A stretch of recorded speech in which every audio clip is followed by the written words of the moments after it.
Hey everybody, welcome to Canary Cry Radio. We are on episode 200, and it took way too long for Canary Cry Radio to get to episode 200 because we did start podcasting in the year 2012, but it's because we started Canary Cry News Talk in 2016, and we are well on our way to 1,000 episodes of Canary Cry News Talk, so it all makes sense if you look at the bigger picture of the entire Canary Cry media empire.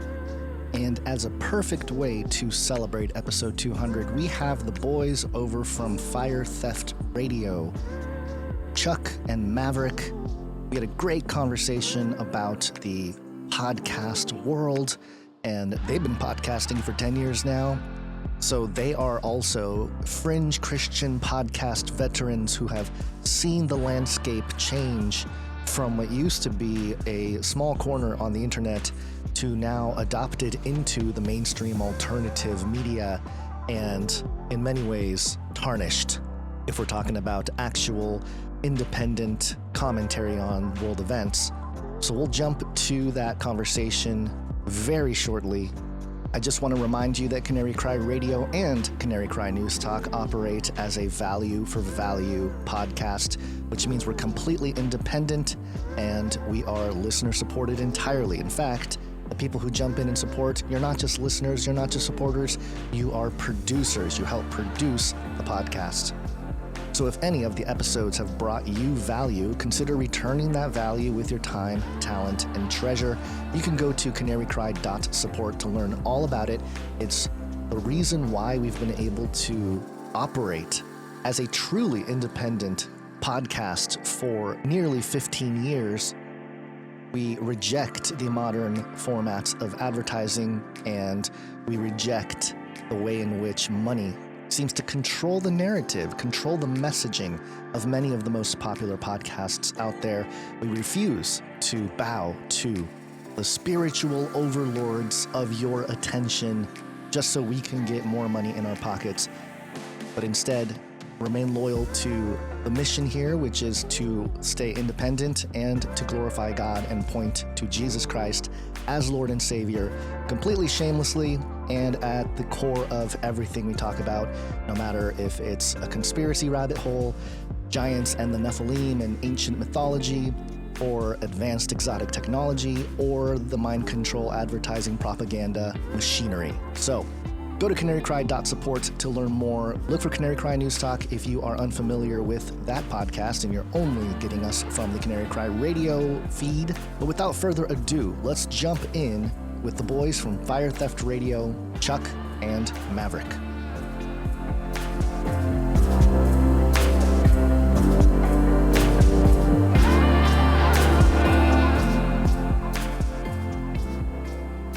Okay, here we are. We are here with the one and the two and the only, Chuck and Maverick Pilgrim from Fire Theft Radio. What's going on, guys? Welcome to CCR.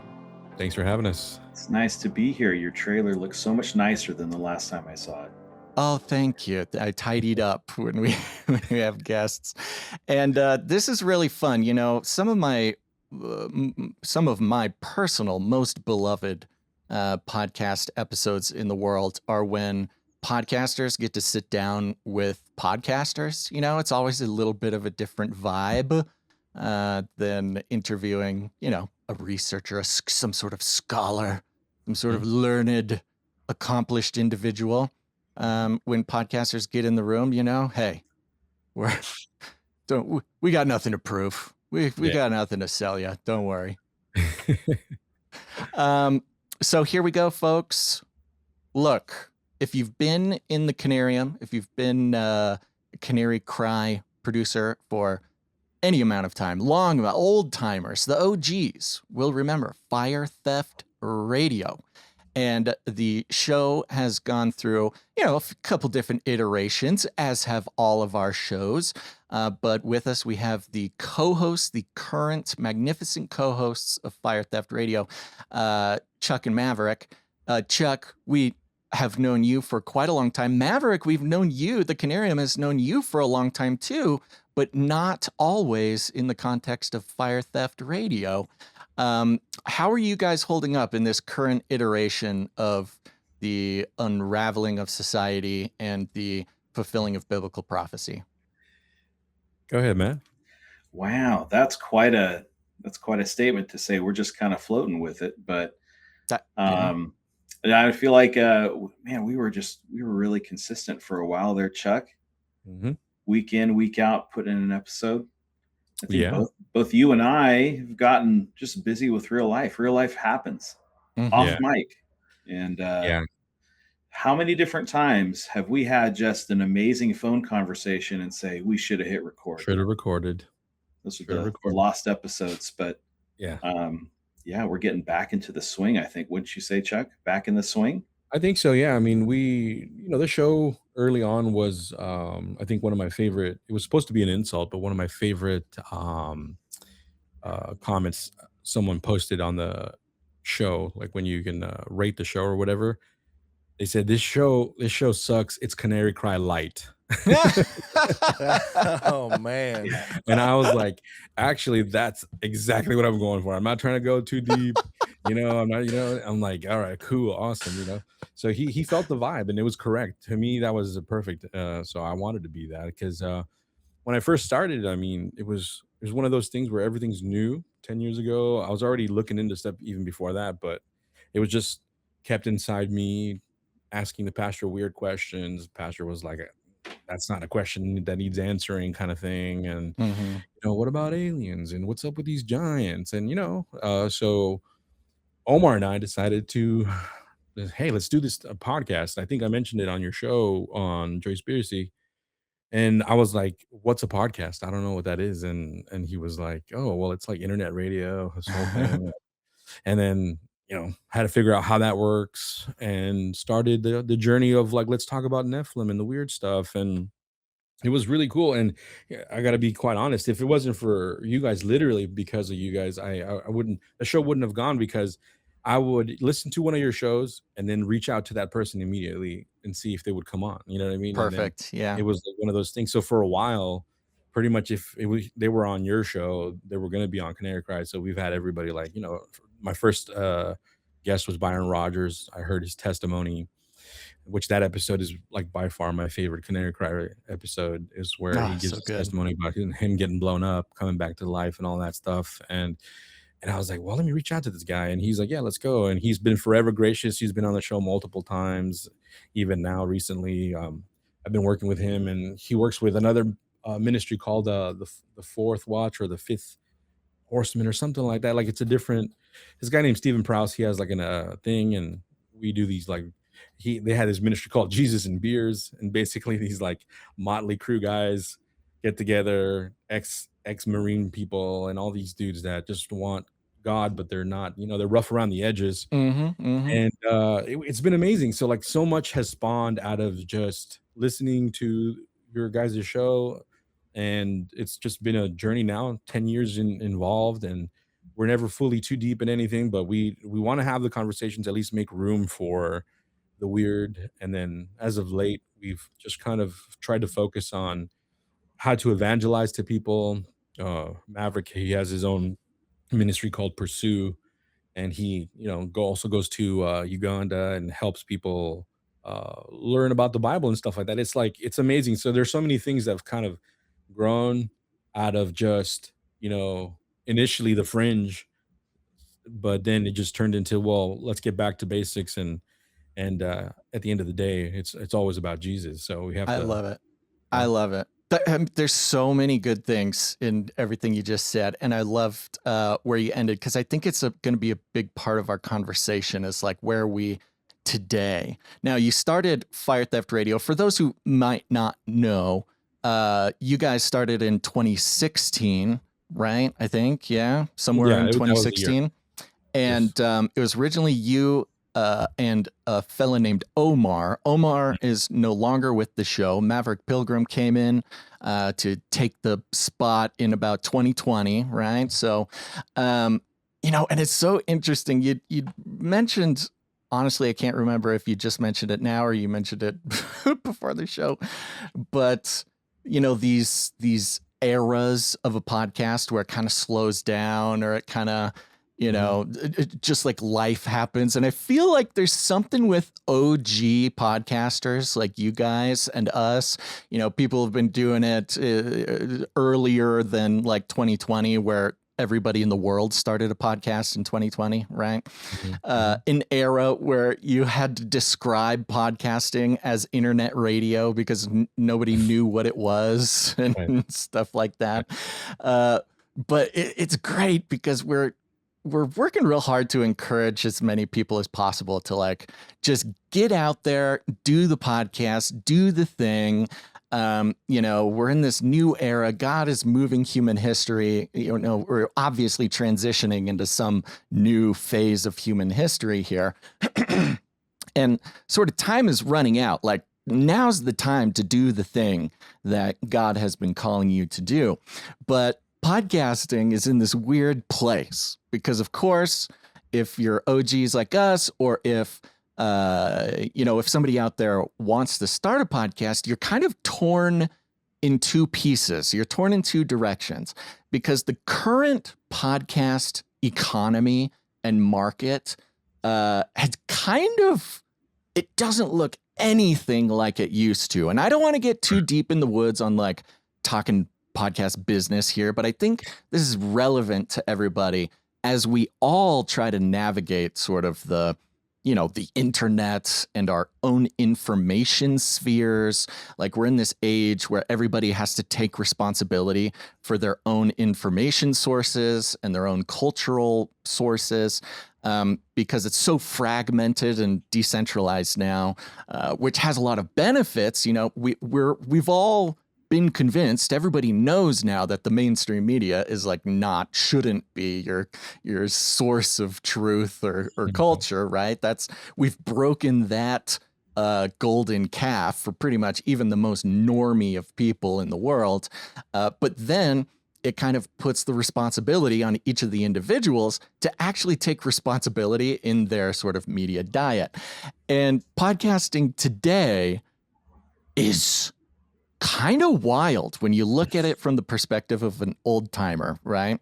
Because whereas I would say, and I think you guys would agree, you can tell me, but like podcasting as a concept, and not just for the people who make podcasts, but also for the people who listen to podcasts, who podcasts are like their, you know, one of their main sources of information, me being one of those kinds of people. We'll notice that the current almost podcast industrial complex economy of podcasting is much more businessy. It's much more on a schedule. It's much more reliable. I'll say that. It's very reliable and sort of only something working in the spirit of like corporatocracy could be like clockwork. You know, you think of the Tuckers and the, you know, all the whatever, and any of the podcasts, they're like big business now.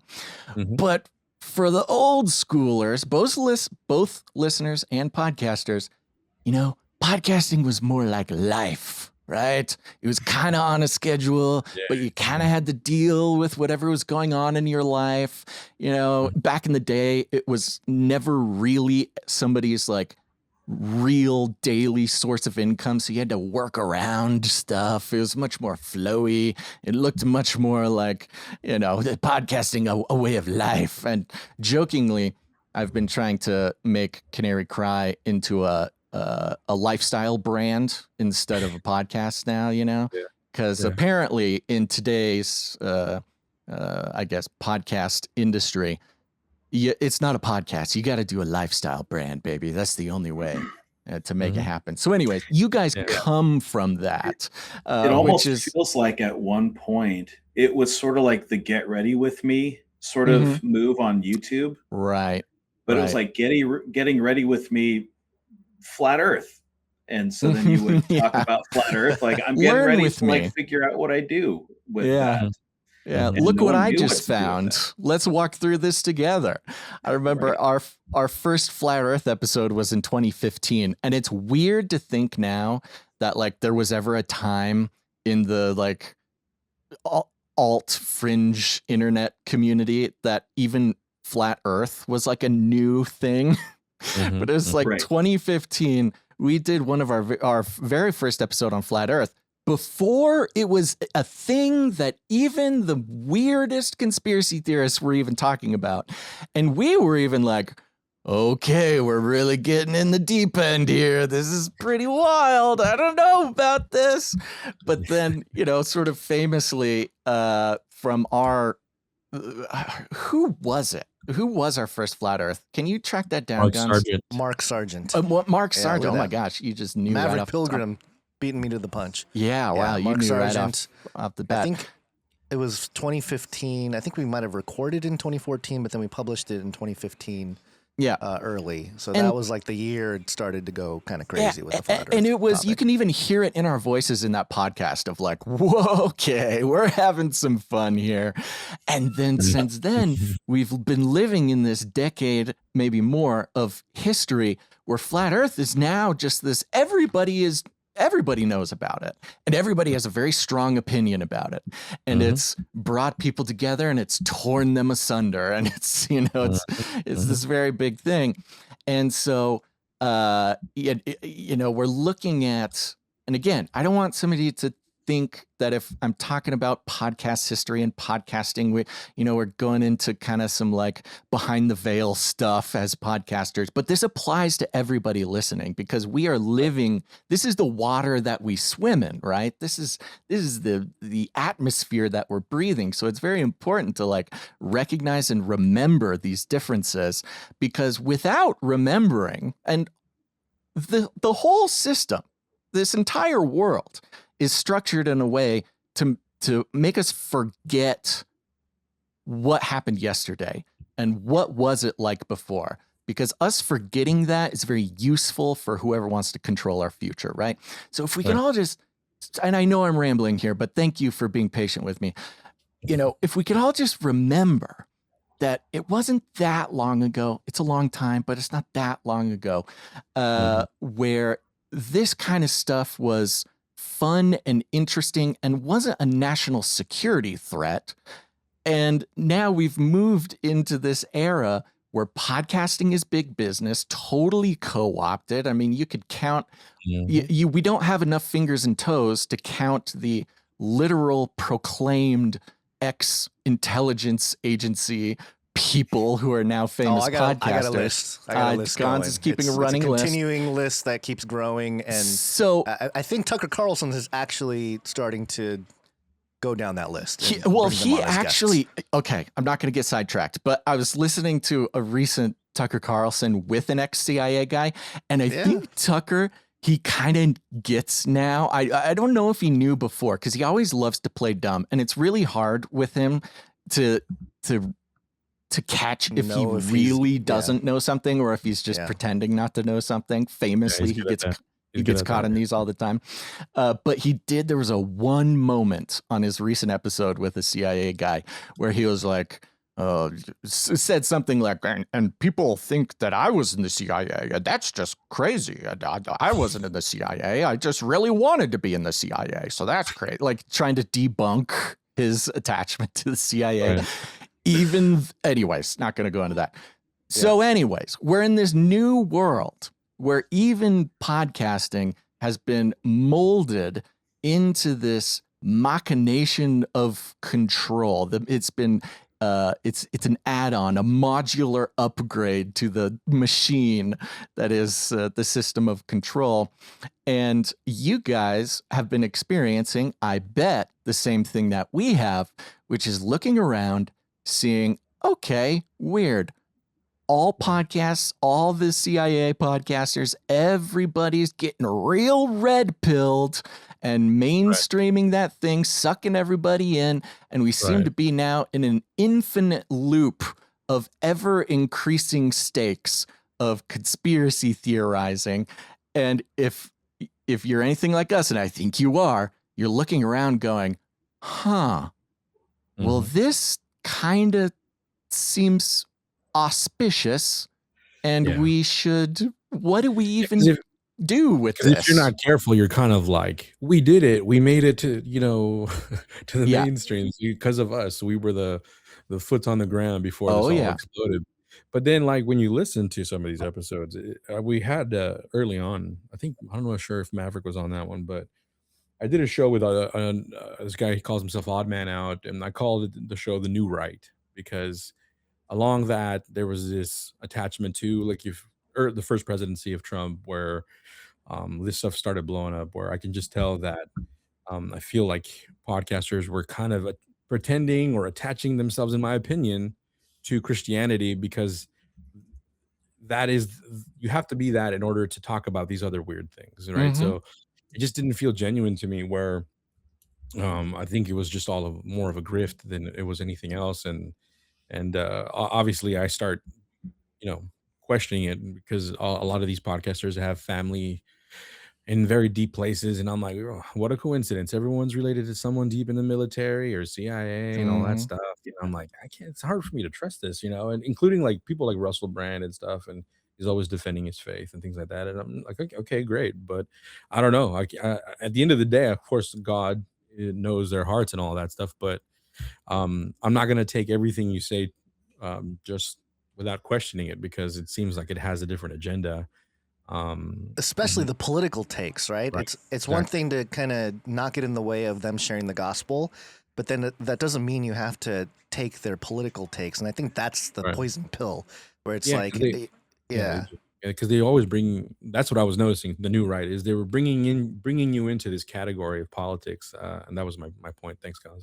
That it was just kind of forcing you in this category. And I remember, I mean, like I said, I remember seeing the first presidency of Trump, and seeing that Time magazine cover of him leaning on a obelisk and breaking. And I'm like, dude, does anyone know what this means? And I was like, maybe he is gonna break, the new world order. Maybe he will drain the swamp and all that stuff. And so I just saw all this intentional symbolism. And first I thought maybe this is something significant and he's not part of the whole thing. But then as time goes on, and the people he puts back in office, it wasn't very much draining the swamp whatsoever. It's the same people involved in all of this stuff that we are against, like World Economic Forum, things like that. And so I'm like, this is the same thing all over again. It's just kind of tending to the crowd that used to call themselves red pilled, and it made me not trust it whatsoever. But it seems like they're actually also it's almost like a controlled demolition, because they know they want to bring in like the next thing. And the next thing wasn't going to be something that naturally rises from the people. It's going to be whatever they want it to be. And so, once they got that established, now they can actively and openly start calling out the old legacy thing because it's old, and they can, conveniently have the next thing in line ready to go. And that's kind of what it feels like. At first it was like, oh yeah, a lot of people are starting to see the truth and all this kind of stuff. But then rather quickly, it's like, oh, okay, well, okay, Trump's going to tear down the United Nations or the EU or the International Criminal Court or whatever it is. But then he's got his own, what's it called? I forget the name of his international sort of parallel to the UN. The Board of Peace. Board of Peace, yeah. He's got his own thing going. So it's like, okay, all right, great. We're exposing and tearing down the old thing. What's replacing it? It's just the old thing that's rebranded. It's the new old just thing. Rebranded it's with beautiful, which is kind of what I see with podcasting. And this is really interesting. Let me know what you think about this. You mentioned symbolism and reading and seeing the symbolism, and I think this is really interesting because in old school fringe podcasting, famously, a staple of our job was pointing out the symbolism, whether it's a movie trailer or the Olympic ceremony or this or that. Whole fortunes were made, not ours, unfortunately, but fortunes were made on the Olympics ceremony exposed. Here's all the symbolism. And, it's, and that was kind of like, I don't know, that was the fringe underground, learning to see the symbolism all around us, to see the dark forces at work, to see the intentions of the control grid or whatever you want to say. And we've moved into this era where everybody is aware of all the symbolism. Everybody sees it all the time. B, we know now, it must be, and I think Trump might be the master at this, knowing that the world at large is aware of the symbols, to keep an eye out for the symbols. And then he knows he can now use the symbols on purpose to guide the conversation, to guide the content, to send messages, to stir up the minds of all the red pillars or whatever, to who are seeking the truth, right? So there's this manipulation aspect to it. And there's it was the Manly P. Hall, famous occultist, who said, "When the human race learns to read the language of symbolism, a great veil will fall from the eyes of man. They shall then know truth," right? And so we're in this culture now where everybody is aware of symbolism. Everybody's keeping an eye out for it. It's no longer fringe. And that's actually beneficial. I mean, going back to revelation of the method, that's like kind of the plan. The Right. occultist, Freemason, whatever, Illuminati, whatever you want to call it. The explicit plan was to initiate the world into their language of symbols, slowly, subconsciously, secretly, and then explicitly. And we're in that explicit section now. And when we forget, if we forget to remember, what it was like in 2015, 2016, people can get really excited that they now know this new language and just get locked in and get stuck in this revolving wheel of symbolism, gotcha, expose, and keeps everybody quite busy, right? Simultaneously, guiding everybody in every which way. The White House and Trump's X account is like a great example of this, constantly putting out AI generated content that is like just steeped in what would formerly have been considered like fringe conspiracy theory symbolism. And here we are. And it brings us, again, for those like us who are trying to remember, we're trying to say, whoa, this is totally weird, totally different. The world is, I know everybody's very excited that they've learned to read the symbols and everything, but we're in this new phase. And this new phase has been total mystery for us. We've been talking about it for almost 2 years now of like, we're in this new thing. We're really praying that God guides us because we have no idea. Like, it's no longer about making symbolism exposed videos or whatever. That is now obviously kind of a tool being used for control. But what does that mean for us, like the true fringy podcasters, not the ones who are like famously fringy?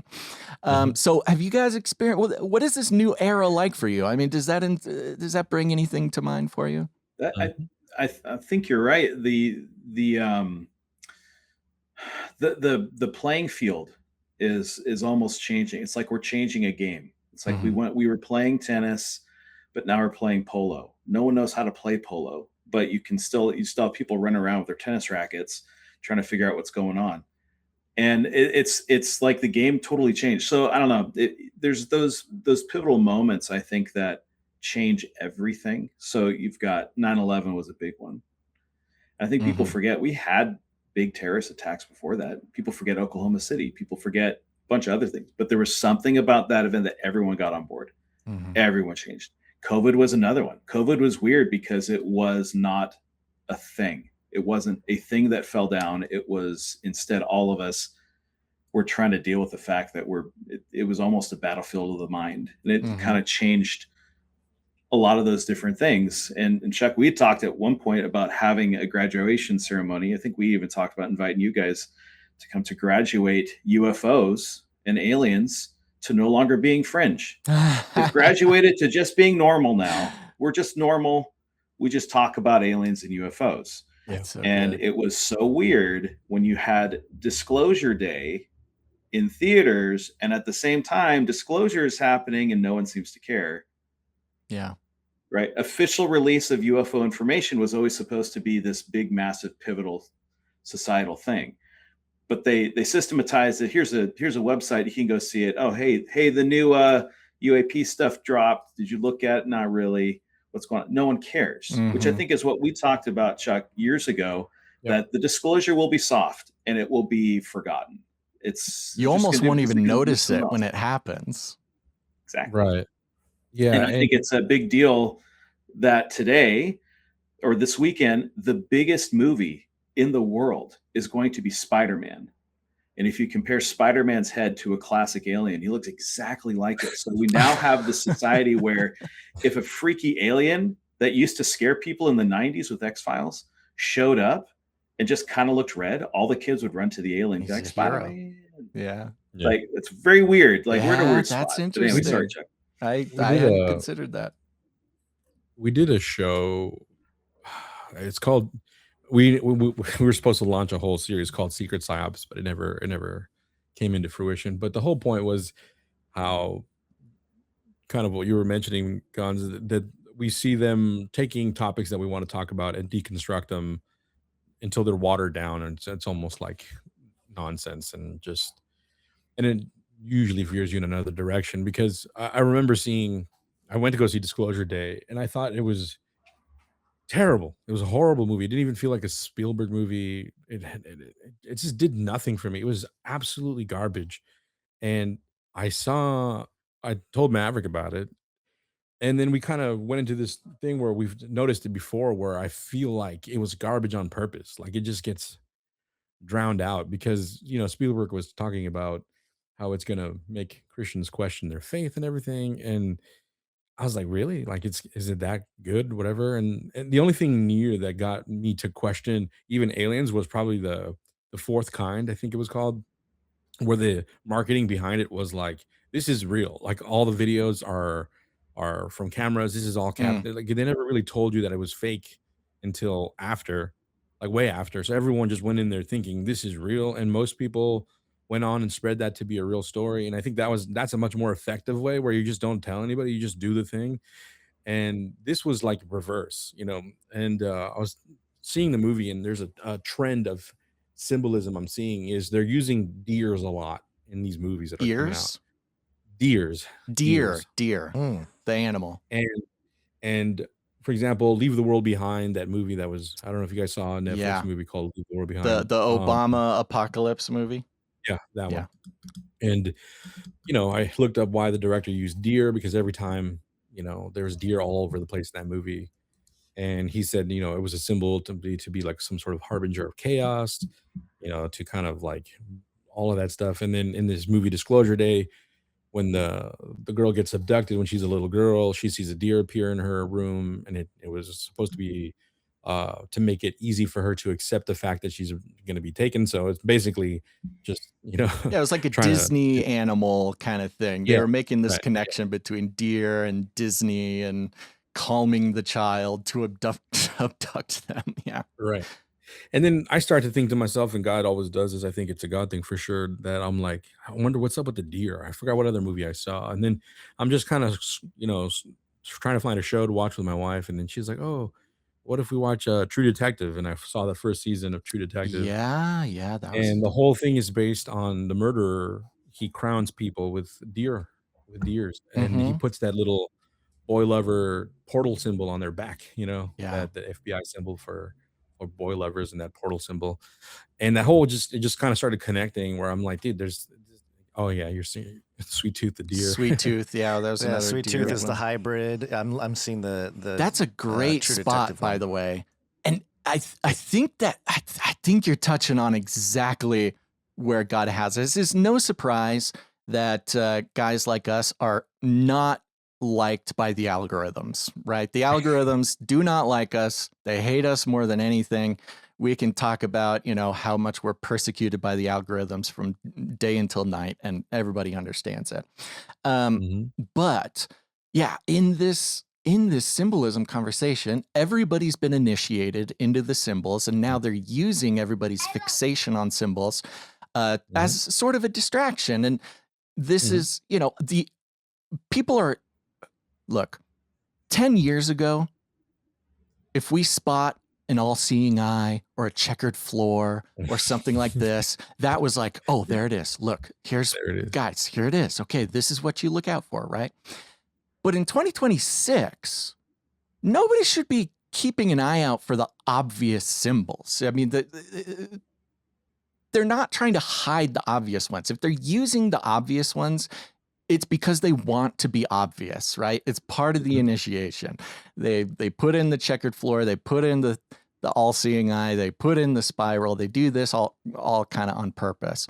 But one thing that I've noticed, and Basil heads out there will appreciate this bit, is when, again, podcasting is life, when you are so deep into it and trying to find which way God's trying to move things, you start to kind of spot other symbols. It's like they're doing the big obvious symbols over here, and then so we don't notice or point out maybe the real subconscious symbols they're kind of installing into culture. And one example for me recently is trains.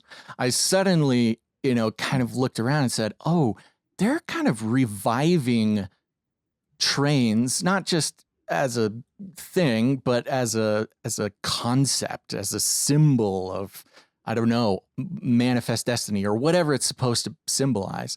And then, of course, boom, boom, boom, boom, boom, trains become the most important thing in the mainstream media. Similarly, what was the other one? I mean, your spot on deer is great. That had not occurred to me. But now that you say that, this obsession with the eerie appearance of deer in the past, however many years, that's a little symbol that's been used over and over and over. It's really in there, and nobody's going through and being like, did you see the deer? In fact, Disclosure Day may have, I have lots of thoughts about Disclosure Day, and people will know that I seem to think that it's like maybe punk rock or rebellious to actually have positive things to say about certain movies or any movies. So I'm very punk rock that way. But I did like Disclosure Day for the reasons that I liked it, not for the reasons Spielberg wanted me to like it. But part of it was it kind of, now that I think about it, disclosed the deer symbolism because it's very explicit. The movie says this deer is an alien. It's taking the form of a deer to calm children and lure children or whoever for the purposes of this grand alien, plan, whatever. So they are disclosing in the movie, like, deer symbolism is very important. And of course, you got to have the butterflies in the background and all that. Yeah, of course. All those ones. And the one that stuck out like a sore thumb to me in Disclosure Day was obviously I was already on the train, right? I've been on this thing of trains, like, they're going to make trains like the most important thing in the world. In Disclosure Day, of course, there's a train, a very important train. And the main characters fall into this train car, and it was very unique, I'll say, because in the train car, it was a train car packed and filled with sort of disassembled pianos, which is so random. If you're thinking about, okay, they fall into a train car and there's boxes and cargo and they're there and it's weird. No. It's filled with disassembled pianos. And I'm like, okay, the train thing, disassembled pianos. Don't know what disassembled pianos means or what the purpose is, but that's something to keep an eye out for because and here's the thing, there's always a risk that keeping it, and this is the risk that old timers, we've seen it plenty of times, maybe even experienced it ourselves. When they know that we're keeping an eye out for symbols, they love to make a trail of breadcrumbs like Hansel and Gretel, also referenced in Disclosure Day, to lead the discerning symbol enjoyers down an insane rabbit hole, right? Like this like schizo kind of swirling the drain kind of thing. So you always got to step back and say, okay, God, do I go? Do I not? Is this something? Is this not something? I give it up to you. Okay. I have my identity is not rooted in my ability to spot esoteric occult symbols in movies. Just a good tip for anybody out there. I think beyond the symbols, I talk a lot about this on the show. I always go on my own rants, and Mav's probably tired of them. But what I bring up is the most important part in movies are the insignificant conversations in between boring scenes. Yeah. You know? Yeah. And because everyone pays attention to, you know, the CGI, the graphics, this, that, or whatever. And almost always the conversations that are just kind of tongue-in-cheek, throwaway conversations, they almost seem like fillers, like completely not important. Those reveal to me always like the most important part of this movie. Yeah. You know? And that is actually you could say the ritual or the thing that they're trying to get into your head, like the incept you with a certain idea so that can kind of germinate into something else later, you know? Totally. And then, I do feel that way with like, I mentioned, we talked about this movie called Spiderhead. Did you guys see Spiderhead? So again, no attention brought to this movie. It came out in 2022 with Chris Hemsworth of all people. And it was, you know, nobody talks about it. Nobody even brings it up as something that he did. And it's the whole movie, just to, I guess, get to the point. It's basically just a big pharma movie. Oh, wait a minute. Is this the one where he's like on an island or something? It's like they test out the drug for like fertility and all kinds of. They test all kinds of drugs. They're looking for the love drug. The love drug. Yeah. Okay. This was a disturbing movie. Very disturbing. Yeah. So when I saw it, I was like, "What? Who wrote this?" And then I found out who wrote it, and then they based it on some, you know, other type Huxley and George Orwell stuff, and it was like all connected to all this weird stuff, right? But none of that. There's little to no symbols in that movie. It's nothing crazy. You just watch it. It's just very disturbing, and the stuff that makes people rage out and kill each other. It's called Darkened Flocks. Yes. Yeah. I'm like looking at this movie, and I'm like, dude, this is like a precursor to right now, in my opinion, everyone's about like the peptides for everything. You know what I mean? Like everyone wants to lose the weight, regrow the hair, and all that stuff. And I was reading about some of the side effects, how it modifies your emotions and behavior. And this is what this movie presents, how they're modifying people's behavior and thoughts, everything through all these drugs. And they never mention it, but they bring it up a little bit where the people that live here, they're imprisoned, but they have everything they need. You know, they live like in a very nice apartment style location, but it is on an island, but they have TV, they have food every day, and it's nice. It's not like a prison whatsoever. You can go outside, exercise, walk around the island. So it seems like a great deal. Like the only you know caveat there is that you have to participate on a certain amount of days or whatever on these experiments we do with these pharmaceuticals, which later you find out Chris Hemsworth owns the company, right? And so he's doing all these things, and it just presents it that way. Well, it felt very much like you'll own nothing and be happy kind of situation, lived out to an extreme. And you know, as long as you allow us to experiment on you, you can have everything you want, kind of thing. And yeah, it's like the ultimate pharmakia movie. And yes, like the aesthetics are very bare minimum. They're in this, like this island research facility, and there's not a whole lot going on. But yeah, now that I look, I'm trying to remember the movie. But yeah, it's definitely one of those disturbing ones that and a lot of sorry to cut you off. No, go ahead. What a lot of this movie was disturbing, and I think the reason it was disturbing was it wasn't symbolic. Yeah. This is a guy doing pharmaceuticals and doing things. But what was interesting, there was a couple things that were really interesting, which was it was the issue of the pharmaceuticals changing people's minds. But the thing that was focused on was he used them in the wrong way. The issue was them giving their approval for, I can't remember what word they used, but they like, oh, you have to sign off on this Oh every time yeah, you do it. it's like a Was, vampire thing. Out of their own free will, oh, they you have to you say have to yes. choose it, Yeah. and it was the fact that he did it bad, but it almost leaves that vacuum of, well, let's just make sure that there's laws to where you can only do it good, because some of the benefits they talked about, it's almost sort of like, wouldn't you like to have that? And it's sort of this open sort of thing. So as long as we don't have a bad guy, did we really actually say that what they're doing was wrong? Right. It's just like, let's just show the worst of it and then we'll pull it back and people will be comfortable.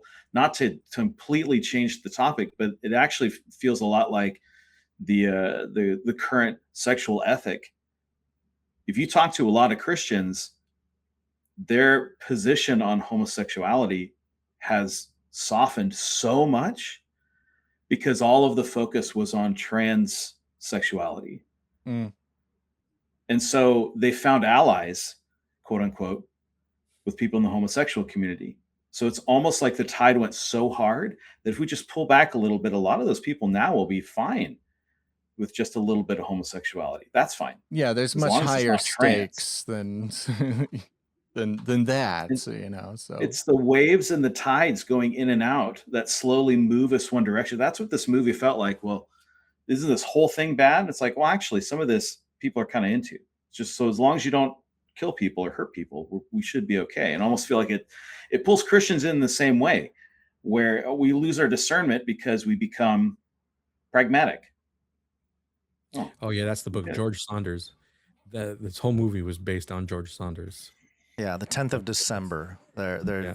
trapped inside of like their own little narrative, but Mhm. they think they're being compassionate, and yeah, it is sort of the microcosm of society today, where it's, you know, it's love, it's, you know, it's peace, it's all these different emotions, and as long as those emotions are being carried out, it's like, how Right. could it be bad? You know, The maybe we're forcing it on experience- them with these drugs, but how could it be bad if they're actually feeling Right. those good emotions? And I think that's what we have to watch out for the most now is not the symbolism, but it's the the world that they're living in that they're presenting as normal, like Right. whatever that world might be. Because I've never Ooh. seen, been a huge fan. Sorry, guys out there, of Star Trek. I've never really seen the new or What? the No, old. I'm just kidding. I know. I'm not a big Star Trek fan either. You just kicked me off the show. What happened? Beat me up. But I heard someone mention about how pretty much throughout any iteration you see of Star Trek, there's never a mention really of God. So literally, it's just a show of like a culmination of just evolution. It's just it's a godless show type thing. It doesn't really bring it up apparently, but it just lives in that culture where yeah, there is no God here. It's just us, aliens, all that stuff. And I think that could be much more subtle when you do stuff like that, when you just present something as that is, we know this for a fact, this is what it is, and don't really bring it up. You don't need the symbols, you don't need anything else. You just, you know, present a culture and then just, you know, Yeah. make everyone kind of live by it. Star you know? Trek was Q, and a lot of Star Trek, Gene Roddenberry, who created Star Trek, he was running around with Famous occultist. yeah, I'm trying to remember his name. Uri Geller, the Spoonbender, and the Spoon guy. he channeled the 9 entities, the 9. That's why there's Deep Space Nine. There's also like, Nine. if you look at the crew, there's always 9 members of the Star Trek crew, and there's all kinds of symbolism there. So yeah, he's Roddenberry was right from the get-go tied in with all the occult practices. So of course I'm not going to mention God. You mentioned Yeah. something great that I think is essential for everybody trying to navigate the world right now.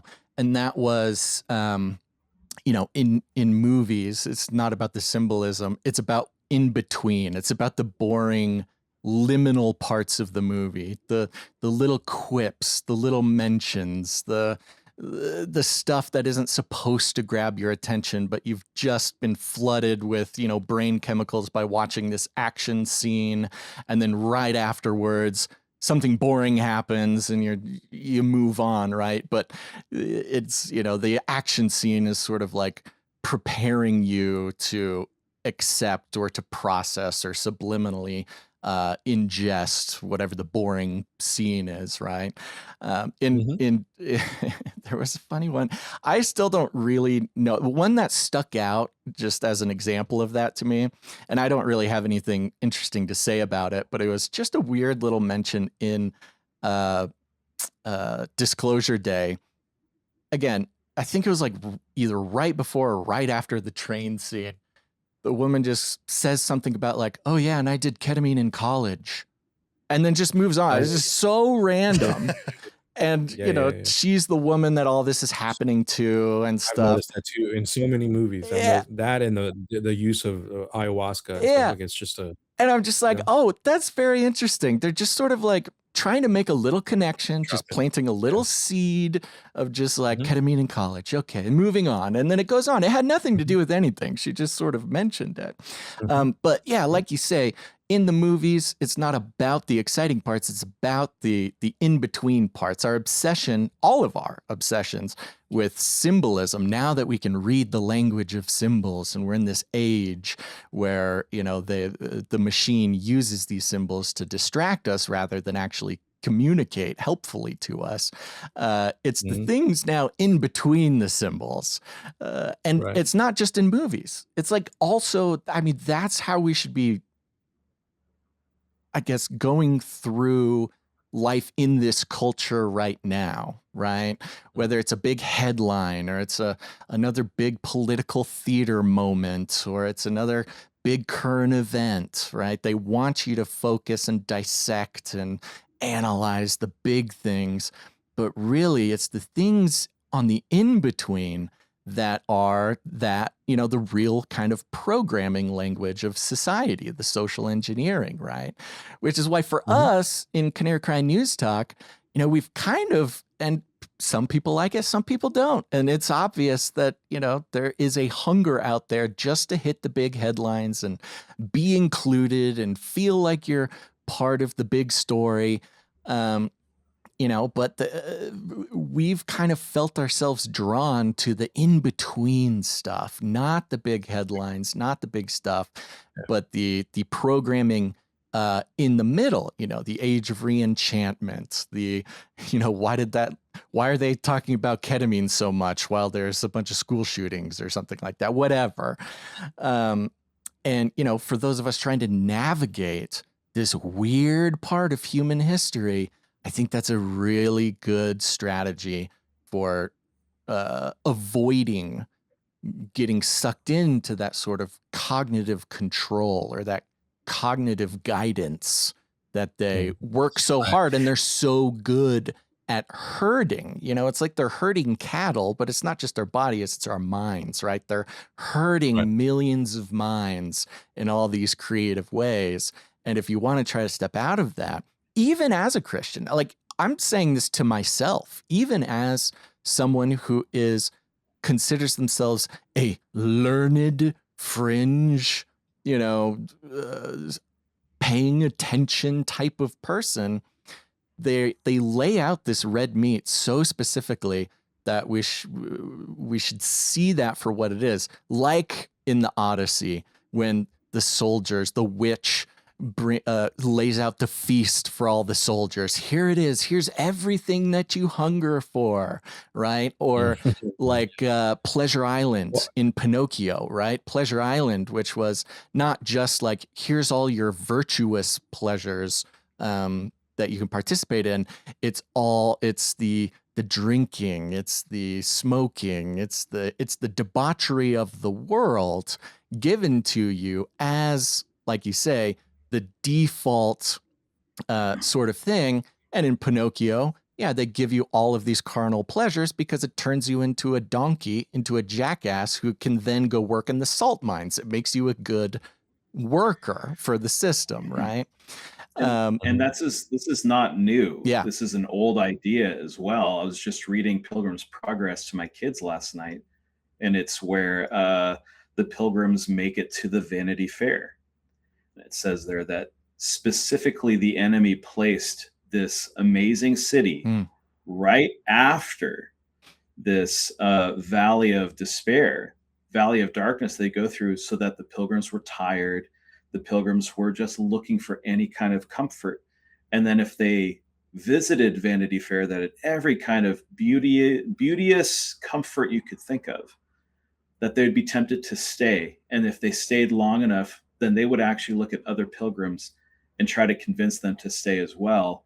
That idea, whether it's physical, and I think for most of what happens today for us, it's not just physical. It's in our mind. It's philosophical. It's spiritual. It's all those different things. People live on their phone before they live in real life now, and so if they're caught by those things now in those places, just even open to that being more important than other things, and it's kind of sets it up for later on. So I mean, this is hundreds and hundreds, thousands, obviously, since the beginning of time, an issue.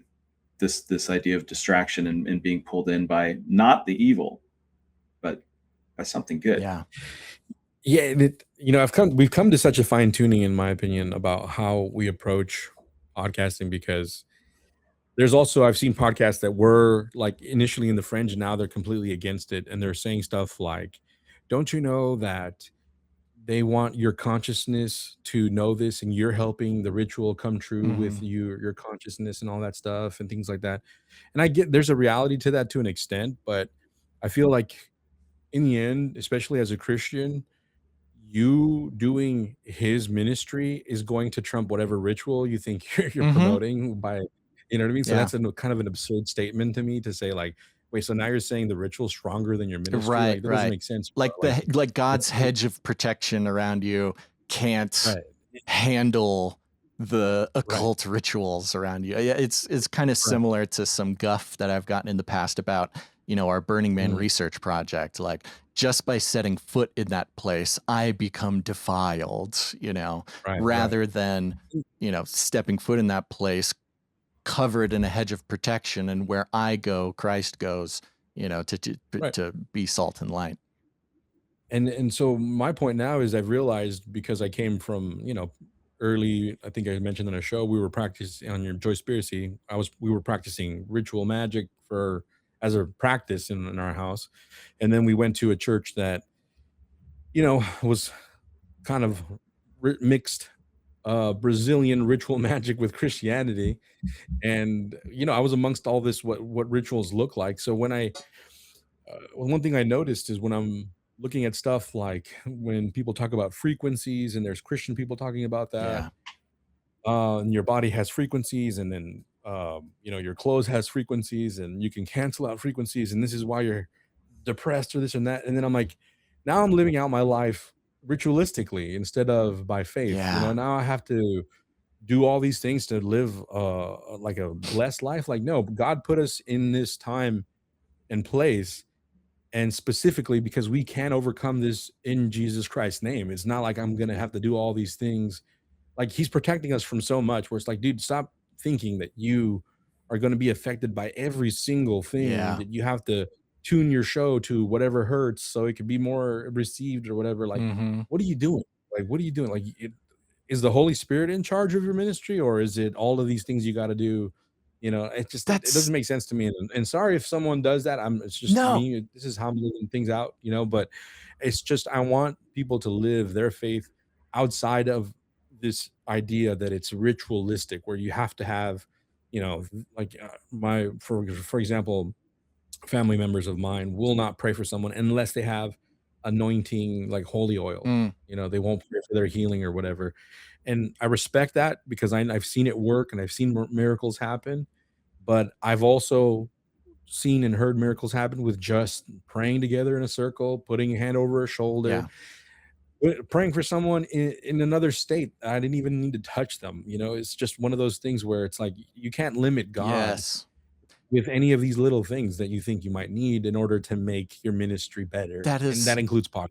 That is so good. I mean, that is such a great point. That's actually been something that we've been kind of bumping up against lately with a couple of our episodes and conversations. Because, of course, if you're a good fringy person, you know about DEWs, you know about frequency warfare, you know about whatever, the Nazi experiments, MK Ultra, you know that this world, this invisible world of frequency and vibration and stuff is real. I mean, I was even just talking yesterday.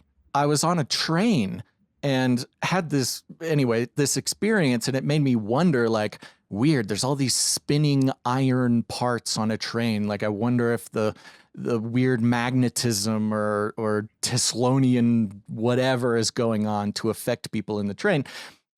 And we recently have had people, Christians, good Christians, who came to talk with us about, I don't know what to call it, frequency stuff, I guess. And we've been kind of very gently trying to address, and maybe wrestle's too strong a word, but to actually deal with this thing that is, frequency warfare is real. I mean, this stuff is part of God's creation. It is happening. However, there is another thing. Like you said, we're not bound necessarily by the laws of these, whatever you could call them, science or physics or frequency or something like that. It can exist. It can be a part of creation. However, that does not mean that it dictates our reality, because God does. And by dictates our reality, I just mean like our experience in life, right? We're not trapped by the frequency warfare. We're not bound to the laws of that necessarily, if God wants to intercede for us in those cases, right? And that can be kind of the trap, is like, yes, we're Christians, we believe in Jesus, but also if the CIA points a Havana syndrome gun at me, then I'm in big trouble, right? And then leaving out the like, oh no, but I am like this new thing surrounded by the creator of the universe who can negate literally anything that comes against me. Any weapon formed against me, is under God's sovereignty there. And ritual is another example of it. Of course, ritual is like is a very deep conversation. We don't need to get into the total thing of it, but part of Jesus's entire ministry coming to the Jews, who were very good at ritual. The Hebrews were the masters at ritual, right? That was their entire life, entire culture. Everything was ritual. And Jesus came and said, like, hey, look, there's something else going on here. You don't have to be trapped to the way things are, the ritual. Look, and there's even conversations in the New Testament and the Old Testament where it's like, look, the rituals aren't necessarily bad, but you're kind of thinking about it the wrong way. Like, you're not bound to it. You're not a slave to the rituals. You're not a slave to these things. You're free in ways that, like, you don't even understand, right? And again, we're coming into this place where there are a lot of new Christians. I praise God for every true salvation. I'm so excited to see it. On the other hand, it's very dangerous.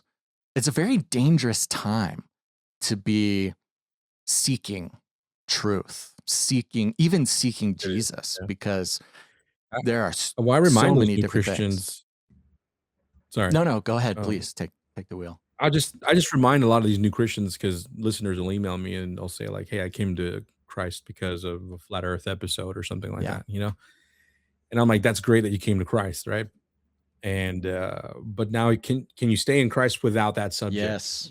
Right? Because that's going to be the thing, Wow. right? Because it could be the frequency thing, it could be whatever it is that you found out. Well, Christ remains true, period. You don't necessarily need that thing, but God is so gracious, he used those things to bring you to him because he knows who you are. But that's it. It doesn't need to be that whatever fringy subject, you must remain in Christ, whether you find out later or not, Mm-hmm. whether it's true or valid or not. You know Yes. what I mean? Like, it's just Christ is true, period. So You good. know what I mean? So So good. That's really good. So I just piggybacking on what you guys have been talking about here. I have a couple thoughts. Basil and I, we've reported the story a few years ago that the University of Exeter in the UK started to they established a master's program for the magic and the occult, and I think we were pretty accurate in why they would systematize the analysis of the magic and the occult. Yeah, credentialize and create a master's program to that level. I haven't seen it spread too far. I mean, I think in the next decade we'll see a lot more universities and stuff, especially in the West, start to pick it up maybe. But I found this article, which was interesting. It was written in October of 2023. And the headline was, "You can now get a master's in magic and occult studies. Here's why it's good and bad for Christians." And it's written by Belle Tyndall, whose name keeps coming up in search for the reenchantment, the keyword reenchantment, because I think she is a co-host of a podcast. I like how she posts her picture. I'm just an innocent little girl drinking coffee. I don't know if that's her. But it's she runs a podcast called Reenchantment. So that's her thing. Mm-hmm. So what's really interesting is, she says here, we've been living under the myth for a little while now, and that myth is disenchantment.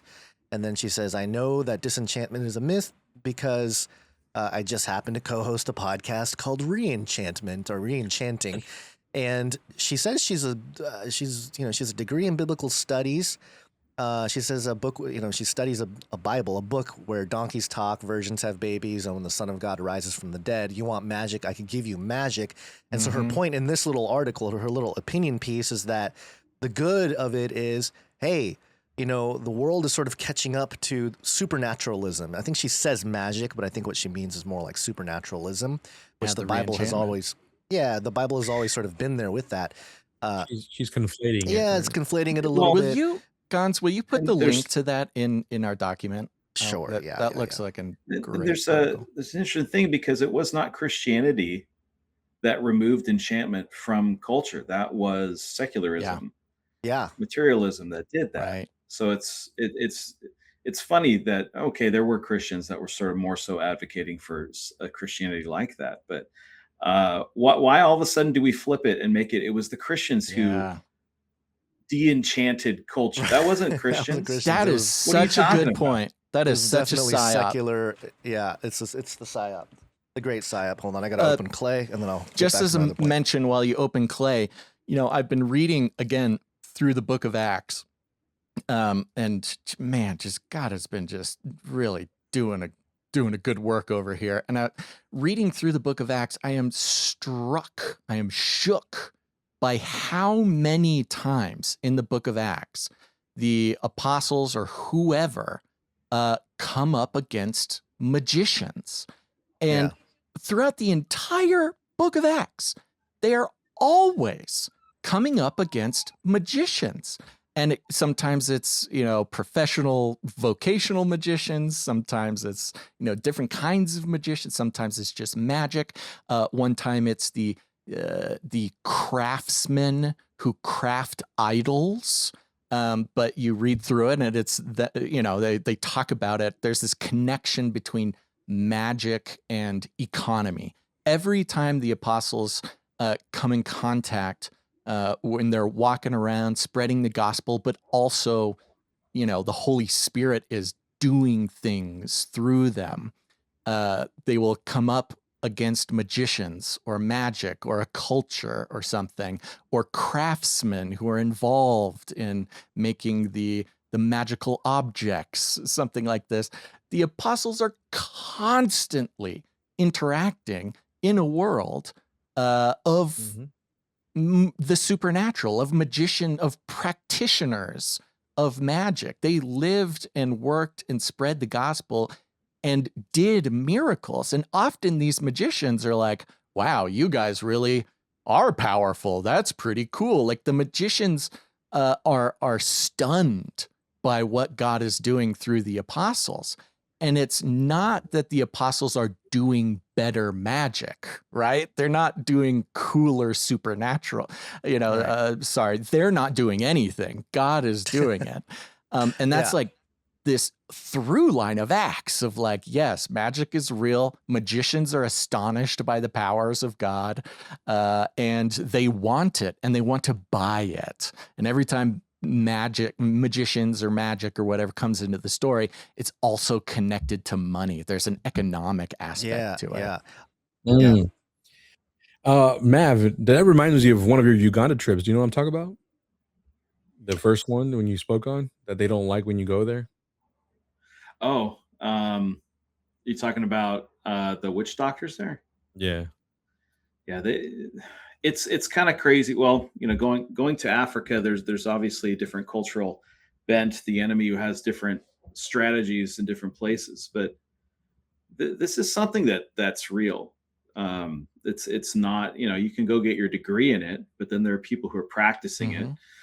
And there's a reality to some of these things. So there was a place where, where a church had been planted, but the people were still afraid. They were still afraid of this particular little river that was running near there. And they were scared to be baptized. So one of the evangelists we work with, he jumped down in the water because the witch doctor said, you touch this water, you're going to be cursed and die. Wow. He said, oh, Christ is greater. So he just hopped down and says, who's with me? Who's getting baptized? And so it was almost like, who is greater? Yeah. And it's just flat out that way.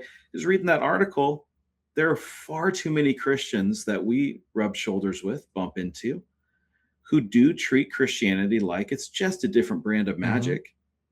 There's a different, as long as we say these certain prayers, spells, we can get whatever we want from our God or goddess or fill in the blank. And the Holy Spirit is a force that we can summon. Right. Yeah. And we can force to do things because of the words that we've used.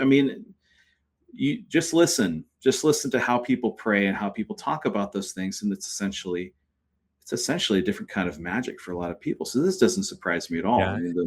It's not the outline of Our Father. It's completely just gimme mostly. Right. Yeah. It's we're going back to that era, I think, but the one twist is that there's, especially in the West, I know it's different in places like Uganda, but it'll be really interesting to see culturally how the two bridge each other, because in the West, it's the advancement of technology that's bringing us the re-enchantment. It's the Arthur C. Clarke, any sufficiently advanced technology is indistinguishable from magic. That philosophy is really what's driving the culture back into the supernatural in the West, whereas certain places like in Africa, like you said, it's kind of culture already there.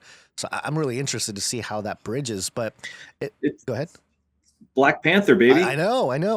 Afrofuturism, right? We've been talking about it. It's been a jingle of ours. I think that's a big deal, and the return to the old gods. You can see Thor, and even Thor in the Marvel Cinematic Universe. Yeah. They use that line. They don't quote it, but they basically say that. Right. That's how this works. And so by using it in different ways, you're almost like, man, I wish we had Wakanda, because that's an Earth-based one. Yeah. It's I wish we had that. It's just opening it up to these different things. You just need to crack the door open. Yeah. Sometimes. So I feel like we need to come up with our own kind of Arthur C. Clarke-ish quote, but grounded with God. Something like, what man achieves through the mechanisms of creation may be indistinguishable from the supernatural, but what God does is distinguished by his sovereign authority over creation. Something like that. It's much more wordy. Tolkien gave us one. Oh, he did? Tolkien gave us one. It's more of evil cannot create. It can only corrupt that which is created. Okay. I like that. Okay. Yeah, I think we can modernize it a little more too. We'll figure it out. Yeah. We'll workshop it, to make it make it better. But I think something like that will be helpful in today's world, especially newer Christians, because I think there is a difference between Christians or new believers coming to know Christ today than coming out of the atheist movement 20 years ago or 25 years ago. It's like you were an atheist, now you believe in God. Cool. you were a New Ager, now you believe in God, and now you have a worldview that can either adopt or protect against some of the mechanisms, like the supernatural mechanics. You used to call it the spiritual mechanics, Basil. I think that's a good term for it, because it's the same mechanisms or the same materials, if you will, like the unseen realm materials, but the purpose by which it is used for, and who you give credit to, and I guess the intentions matter, see, it starts getting kind of wonky because intention is a big thing in magic and the occult. It's like, oh, as long as your intentions are good, then you're allowed to summon the gods. We would call it or heart whatever. posture. Right, heart posture. Yeah, in exactly. church, we would call it heart posture. Yeah. So there's interesting euphemisms there. So I'm curious to see how the language around this will, either distinguish or confuse, because it will confuse some people, since we're all talking about the supernatural substance now, So the church has to be really kind of, we gotta get our vocabulary correct, because that is one way. It's the Tower of Babel effect, right? That we're all kind of messed up with our language, and there was a word for it. I'll look for the word, because I've been talking about the epistemological crisis that we're in. But we're also in this sort of linguistic crisis. There's a specific word for it, where there's too many definitions for single words, and it causes confusion in conversation and discourse. So, are you familiar with Malcolm Guite? No. Malcolm Guite. No, I'm not. So Malcolm Guite is a Christian poet. He's sort of blowing up right now. He's so hot right now. But he's actually an Anglican priest. He put out this new translation of the Arthurian legends. So the second volume comes out this fall, but all of a sudden his popularity is rising. He just did a piece with Daily Wire, and they're kind of jumping on the train, in my opinion. He's not jumping on theirs, they're jumping on his. But his big thing is he's a poet. And so to summarize his statements, he says, scholars and secularists and materialists in the past have ruined words and ruined meaning. So it is the task of the poet to come and to rescue meaning, because it's in poetry, it's in myth. When we say myth, we know what we're talking about. When you talk about these different things, that's what secures meaning and understanding. And it's time for us to get back to that. We Christians, we so comfortably wade through both deep theological treatises and stories for children. We can easily walk in both. And it's time for us to bring that back, because we live in a culture where, and this is something that Chuck and I have talked about before, where it feels like our news is entertainment and our entertainment is information. And it's flip-flopped. And if you don't have eyes to see, you can get pulled in to so many falsehoods. And so it's up to us to rediscover those things. Malcolm Guite, you got a picture of him here. He has mentioned who's going to take up the call, who's going to take up the story, who's going to continue. And in the foreword to his most recent book that he came out, he basically says, this is a product of my mother telling me these stories, and I grew up loving these things. And so this is the call. He's like, I'm taking up the call. I'm doing it. And if you think about that, we all have to, whether it's in our families or in our small communities, our friend groups, whatever it is, we have to take up the call. We have to bring real meaning back to our words. And so it doesn't matter what the world says it is, or what the dictionaries might tell you a word has changed to mean. It's like we can still walk in this beautiful path of meaning and what it really is and what it really means.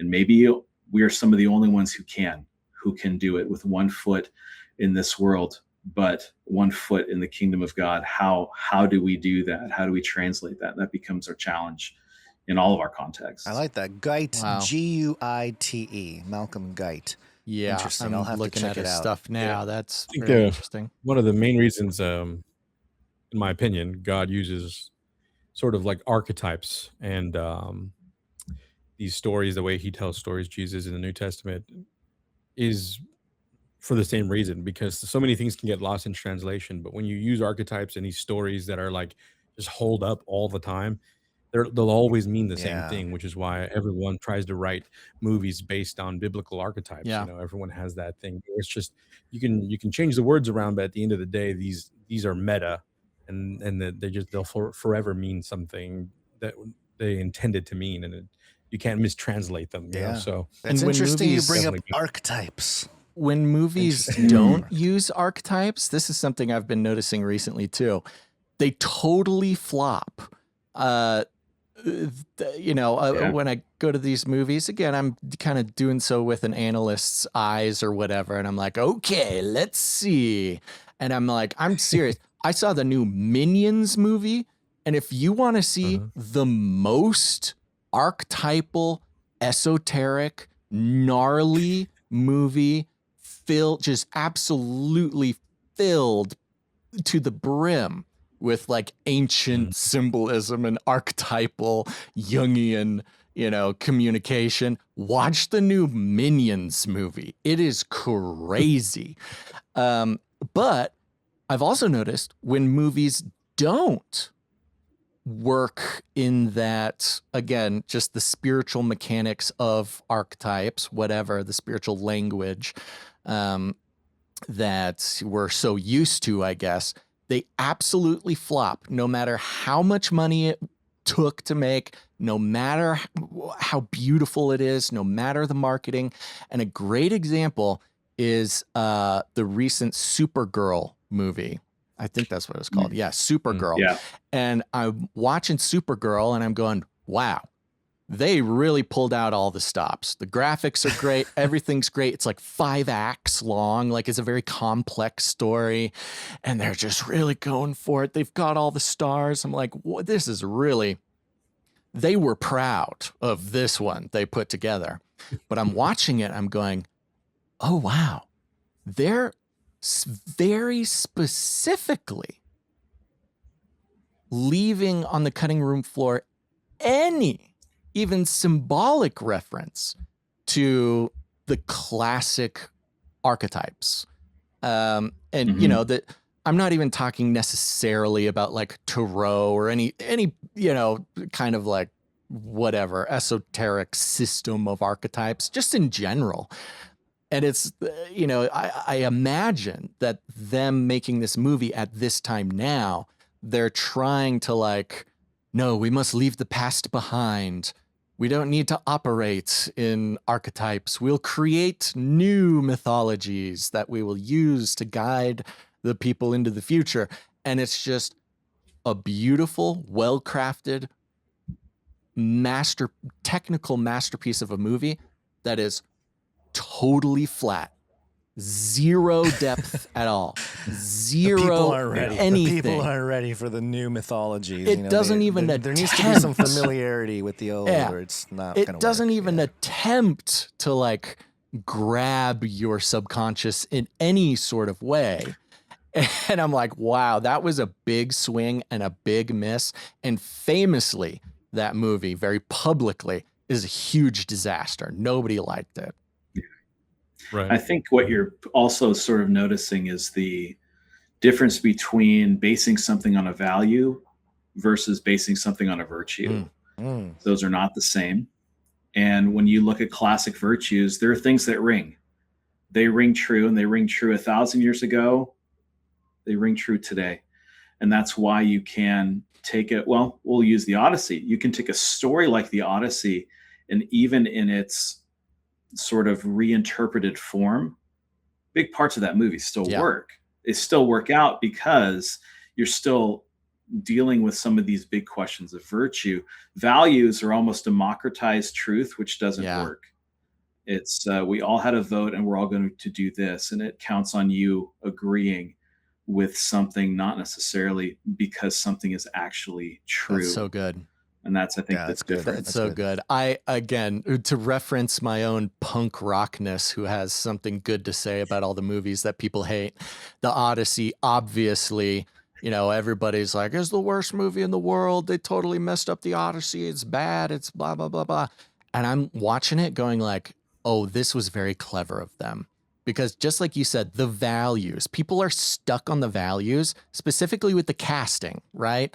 Elliot Page, Right. Helen is Black, all these like very what somebody would call woke casting choices, Right. right?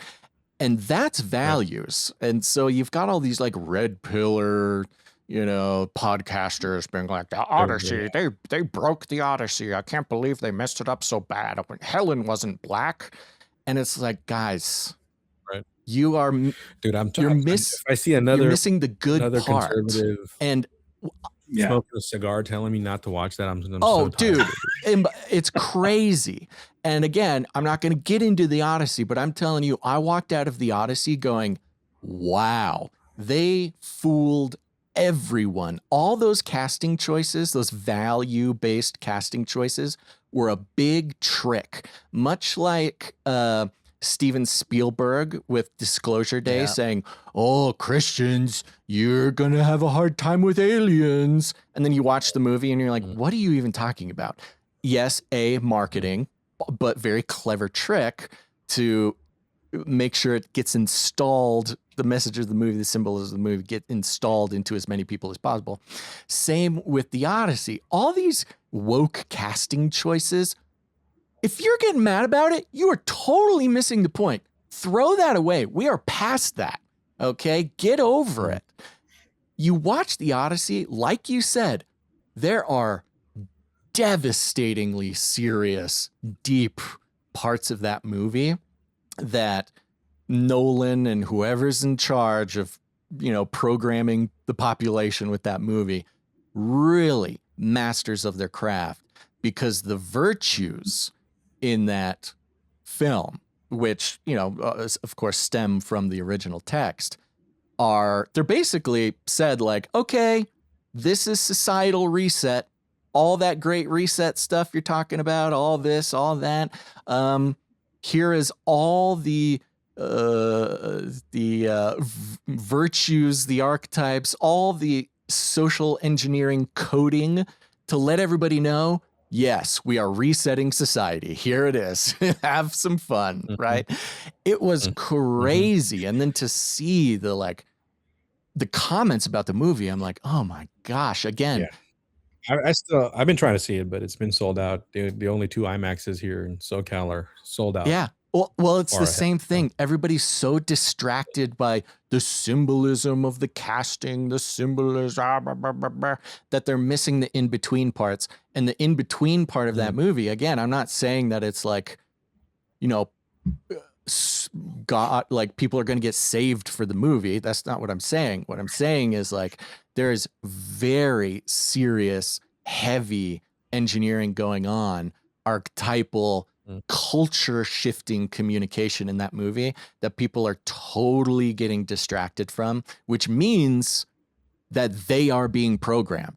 If somebody is telling you not to go see the Odyssey because Helen's black and Elliot Page is a girl, they're hopeless. Like they're already programmed. Right. Whatever was happening in the background, they got it. They're reacting installed to the cultural programming rather than it's makes sense. Which is why podcasters like you and us will never get to ride the algorithm wave. That is this is part of the fun of. That's actually revealing to me. You're kind of telling me. Let's go, bro. A question I had. Let's go. You know what I mean? Tell me more. Talk it out. That's true. No, it's just. I've had these personal conversations, I guess, with Maverick behind the scenes about the show because of where we wanted it to go. We always struggled. When he came on, we were always kind of like anti-hype about something, like if it's we always just dial it down, like, but what? Because then I'm stuck in this other cage, and then I'm shouting to not be in a cage, but I'm in this other one. Like it's kind of like the weird. There's no real freedom. I'm like, my mind is not really free.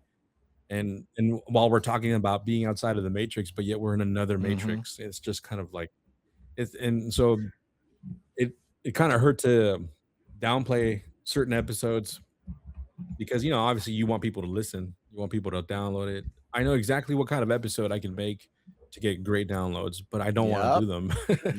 And so I'm just kind of like, no, I want to talk about that sort of, but let's think outside of it. And my personal opinion, I feel this, I have nothing to prove. This is just my opinion about Nolan. I think to me, he's been like a Yeah. Kubrick for me. He's been telling us a lot of things from early on. I mean, Prestige is huge for me, where I feel like exactly what we're talking about is what he's doing. Like, this is the act, but it's not really Yeah. the act. There's something else. He's You know what a I mean? master magician, And- just like Spielberg. He has been a Mhm. myth maker, a modern myth maker for a very long time. I mean, talk about the Dark Knight, like Batman. And the biggest for me that's allowed me to think outside and actually help me break all of this stuff to being stuck in a system is Inception, because he tells you straight up, like, we give you one idea and then it becomes a virus in your head, and that's entirely your fault Yep. now. You know, it's Yeah. you. But I just planted that one idea, and then that's how I literally started peeling back certain even theological perspectives. Like, how did I get Mhm. here? Like, how did I just say this is true and I'm not question, like, and then when I started peeling it back, I'm like, wait a minute, this initial thought wasn't of my own. Yeah. And it's not real. It doesn't stand on anything. So I have to revisit this theological point where I mean, there's so many I can talk about that are my own personal thing that I don't tell people necessarily. Not like, for example, I'll just say, I really don't care. Like, I lean sort of towards annihilation, right? Mhm. So, but I had to peel that back, right? Like, how did I get here? Like, and I'm talking to Godow You're talking about, of about course, like, theologically, annihilationism. Yeah. yeah, Yeah, yeah. theologically, like the idea of like being annihilated in hell and all that stuff, and then talking to Godow about partial preterism, whatever, and I'm just like, I have to peel back everything. Mhm. And I'm like, how did I get this thought in the first place, right? And the initial one for me, probably for all of us, is the pre-tribulation rapture, right, where I had to like peel that back, right? But then I started applying that same thing towards fringe ideas, like, how did I get here? Why do I Yeah. believe this? And let's go back. Who gave me that idea? Where's that person now, actually, or like, and it just kind of gives you almost a guide of like, to be really careful with whatever idea you feel really emotionally attached to, Yeah.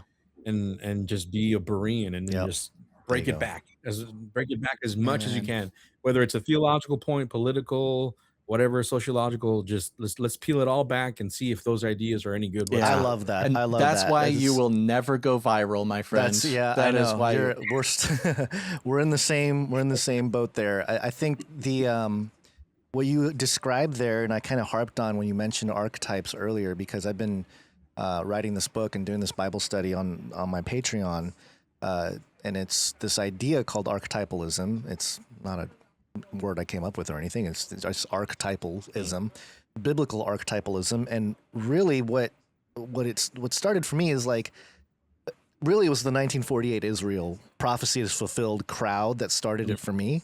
But you can apply it to, as I'm learning and studying this topic, I'm learning that, number one, there is a way in which the Bible interprets prophecy, like itself, where in the New Testament, there are multiple cases where it says, here's where Jesus fulfilled this, or, this prophecy is fulfilled. And half the time, they're not passages that people would expect to be prophecy passages. So it's almost like, okay, we've got to stay humble on a lot of the end time stuff, because there's a way in which the Bible lays out how end times or just prophecy in general is fulfilled. And there's a study, typology is the study of the patterns that exist within Scripture. You can look at the Exodus as sort of this deliverance mechanic, or these patterns of deliverance that repeat over and over again. It repeats again in Babylon. Jesus kind of mimics the entire Exodus pattern. It's actually, I believe it's in Revelation, but it's like this counterfeit version where it tries to do the Exodus pattern, but it doesn't really quite get there.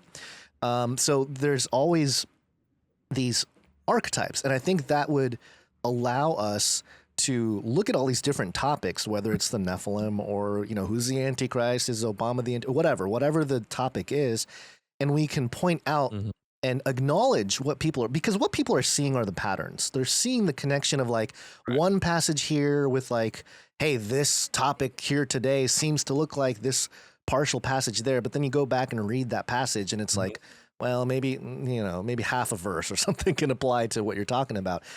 But you can tell that person, hey, you're recognizing the pattern. There's an archetype or a motif that you are identifying that might relate to an Obama or whoever, right? That's, I'm just using Obama as an example, but any other, person that might be called an antichrist or rapture position or an event that they expect or whatever it might be.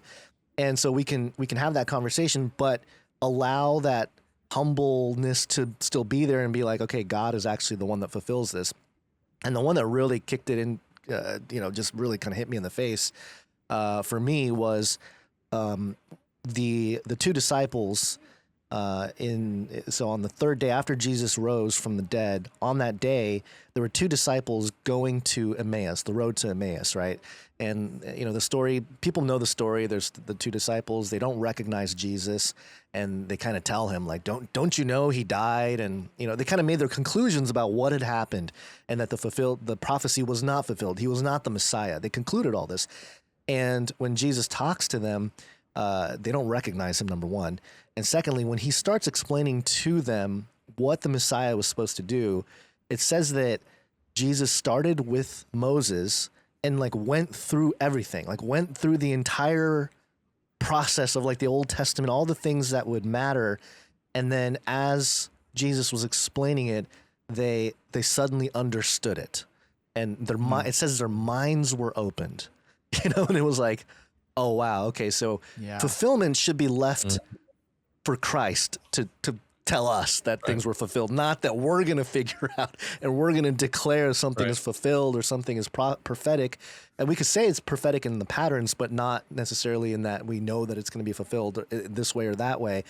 And so, it goes back to what Dr. Michael Heiser really was talking about, was as you go down the rabbit trail of prophecy and stuff, you'll realize that we don't know anything. And maybe that's supposed to be the way it's supposed to be, because in the New Testament, the people that put Jesus on the cross did not know that they were fulfilling prophecy. And so what if there are passages, there are passages that many of the people that read the Bible agree upon as oh, this is talking about the man of sin, the son of perdition, the Antichrist figure. There might be a bunch of passages where we don't even realize that it's actually talking about the end times Antichrist, that at some later point, God will be like, this is fulfilling this about the Antichrist. And we'll be like, our minds will be open. So, yeah. Well, and also the entity or the individual of the Antichrist, anti doesn't just mean against. Right. It's instead of. It means in place of. And so many of the things that people will point to will be prophecies or teachings about Jesus. Yeah.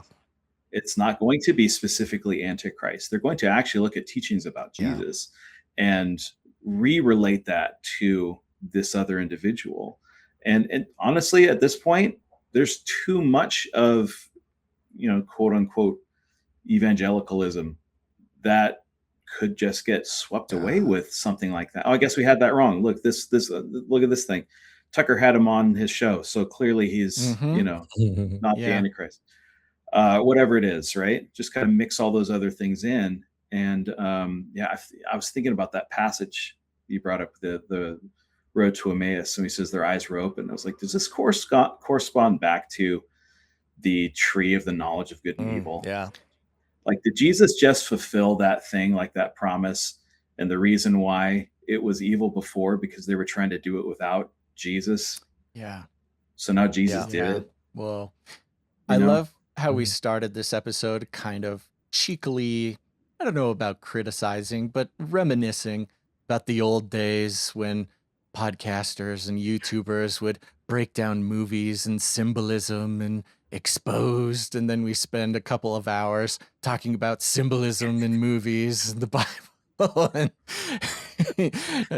archetypes and things like this.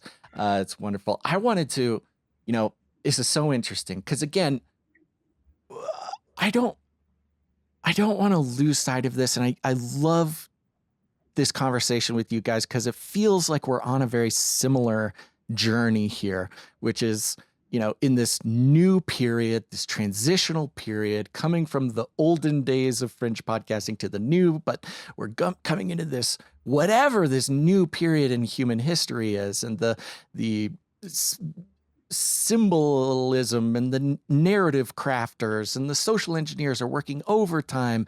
And, we know how we could go viral and get more people listening and jump on the bandwagon of hitting all the sort of advertised things to talk about to make sure that we whatever. But Colossians 2, I think, is very interesting.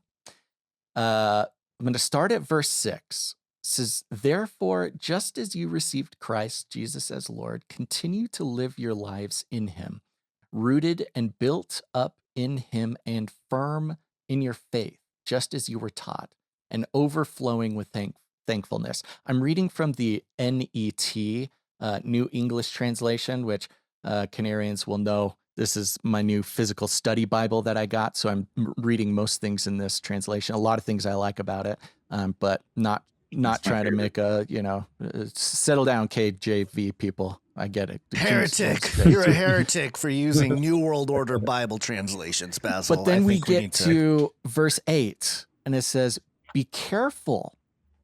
It just says, continue to live your lives in him. What are we supposed to do? Things are weird. What are we going to do? We're going to continue to live our lives in him. We're going to be rooted and built up in him and firm in our faith, just as we were taught, and overflowing with thankfulness. Okay, that's great.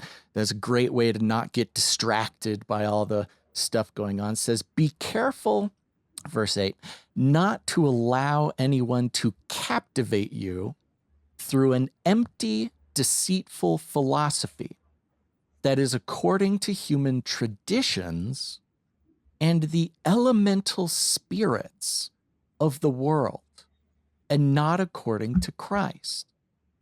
And, this is a verse we bring up not infrequently, like, hey, let's remember not to get too caught up in philosophy and thinking and analysis that are, come from human traditions or elemental spirits of this world. And that elemental spirits, it comes in different forms in different translations, but there's a footnote here. Let me actually share my screen so I can share the study note here. Boop, boop, beep. You want to put me up on screen there, Guns? Let me make this the right size. Here we go. Stoichion, by the way, the elements, the principles, the rudiments. Yeah, it says the phrase, how do you say it, Gans? Stoichion. Yeah, stoicheia or stoichion. Stoicheia to kosmua is difficult to translate. This is what the note says. Yeah, your screen's not popping up, by the way. It's got the circle. It's on for me. Is it there not it on is. It just took a while. There you go. Oh, go ahead. There you go. It says this word is difficult to translate because of problems surrounding the precise meaning of, I'll say, stoicheia in this context. Originally, it referred to the letters of the alphabet. So when he's talking about empty philosophies and according to human traditions and elemental spirits of the world, these elemental spirits, in early translations are the substrate of communication, which is symbols, right? They're talking about symbols here. The letters of the alphabet are most basic symbols that we use to combine to communicate things, with the idea that its root of, quote, things in a row, and then it gives some references here, outlines three probable options. Okay, some three probable options for elemental spirits and the deceitful philosophies that come from them. The material elements which comprise the physical world, the elementary teachings of the world, the elemental spirits of the world. The first option, which is the material elements which comprise the physical world, is highly unlikely because Paul is not concerned here with the physical elements, e.g. carbon or nitrogen. So this is the process. I like these commentaries. I love this is why I love this study Bible, man, because they're like, here's every little thought we had while trying to translate this. That's like This a is lot of we- commentaries. This is a weird word, and it could mean like carbon and nitrogen, but probably not, because Paul wouldn't have known. The last two options are both possible, though the Gnostic-like heresy at Colossae would undoubtedly have been regarded by Paul as an, quote, elementary teaching at best, because the idea of, quote, spirits played such a role in Gnostic thought. He may very well have had in mind elemental spirits that operated in the world or controlled the world, i.e., under God's authority and permission. So, he's talking about principalities, powers. Some occultists or esotericists might call them thought forms or egregores. You can put this in the realm of the diabolical or the demonic, but also the elemental parts of this world, like letters in the alphabet, symbols. So he's saying right here, be careful not to be captivated, to get stuck in the cycle of deceitful philosophy according to human traditions, which, has all sorts of stuff, but also symbolism, right? He's saying right here, hey, and the reference to the Gnostics as well, because, Gnosticism, of course, being a foundation of Western occultism and esotericism, and also Gnosticism, we recognize and have talked about before, there's a lot of regular American evangelical Christianity that is infused with Gnosticism, and we don't even realize it. Yeah. And you bring it up and people get really squirrely, right? And it goes back to your inception topic there, Chuck. You have to start peeling back these things. Where did this idea come from? How many layers of dreams do you have to go back to find the root of this belief that we have? And it's not that we live and die or are saved or lose salvation based on one thought of theology that we have, right? If there's a drop of Gnosticism in our earthly understanding of Christianity, we're not going to lose our salvation necessarily, but it's in there. Well, in some denominations, they would argue. Yeah, that of course. Yeah, That's certainly not my position, but yeah, that's part of it. But, it speaks to what we're talking about with symbolism and the social engineering, the coding, the media, movies, the way they control. Even if you think you're waking up to symbolism, it's because they wanted you to. The revelation of the method, Helena Blavatsky, we need to initiate everyone into our system of symbols so that we can create our new world, our beast system, our blah, blah, blah, the whole thing, right? And right there in Colossians, he's saying, hey, look, careful not to get too captivated. Do not be captured. And it's so perfect because in this world, I'm talking about myself here. In this world of like podcasting and fringe podcasting and mainstream podcasting and CIA podcasting and all these things where each new Tucker episode seems to lift the veil on some secret, government secret or whatever. Even the popular, podcasters all recognizing and preaching that the supernatural is real. I saw Sean Ryan, just went on Tucker Carlson, and talking about. I told Maverick before he did it, I'm like, Sean Ryan is going to become Christian and probably baptized. Watch. It's great. We talked about, anyways, we don't need to go into it, but Sean Ryan, who proclaimed to everyone that when he laid the foundations of his house, when he was pouring the concrete of his house, he put a Bible in the concrete at the four corners of his house, which is like, to him and to others, he might be like, wow, I'm so Christian. I laid a Bible into the foundation of my house. Look how Christian I am. It's like, bro, that's the most Masonic, Gnostic, esoteric thing, magical that's ritual. a very Mason It's thing the to do. most like occult thing you could possibly do. That same exact story was one of the reasons I left the church I was in back in the day. They built a fake Temple of Solomon in Brazil. Wow. And then you can look it up. It's the biggest replica of the Temple of Solomon ever.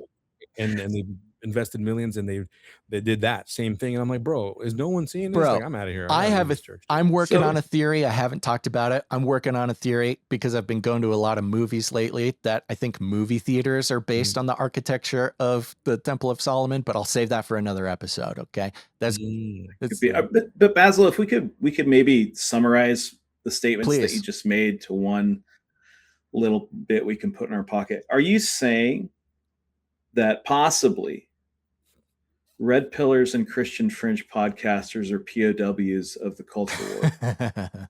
That's a fun way to put it. That's definitely based on this verse. They are taken captive, right? They're in chains. They think that they are free.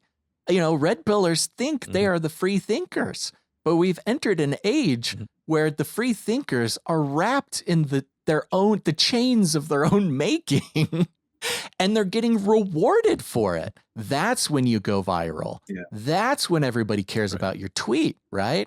When it has to do with the Sean Ryan and the Tucker and the thing that they are installing. And we're moving into this new thing. We feel it. We've been talking about it, especially this year. You guys feel it. You guys know it. People out there. And we have a dwindling look.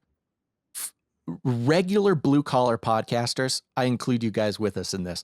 We're blue collar podcasters, okay? We're not the Hollywood podcast. We are the working man out here in the podcast mines, making the world go around, making our wages, our daily wages, as the Lord gives us our daily bread, right? And we will probably stay that way forever. Because if we do not play the game that they have set out, they are very clear. The system, society, etc. They're very clear. And they speak it to you and me and all our listeners all the time. Hey, you want to be a big time podcaster? Here's all the things you need to do, talk about, say, everything. Here it is. Do it and you will succeed, right? And then we find ourselves going, just like Odysseus and the witch who lays out the food that turns, the soldiers into pigs. You sit there and you go, something smells funny. This looks good.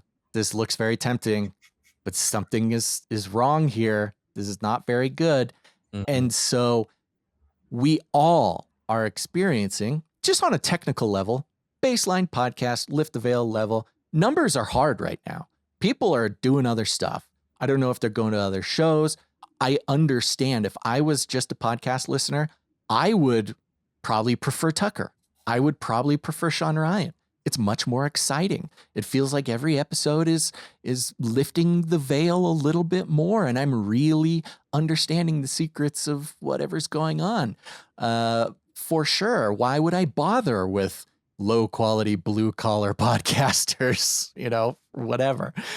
But it's the remnant, right? We're boiling down the people who are with us, the people who are watching and listening and interacting with us now.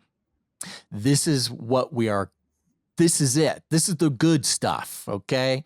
It could be a sad state of affairs. We can wish it can be different. We can reach and watch the feast in front of us and just be so tempted to just know that it is not the way to go. Instead, we got to do what we're doing now, which includes resisting the captivity of the chains of our own, I guess you could put it in a way, enlightenment. Just because we can read symbolism, don't let that become the cage that we're trapped in, whatever.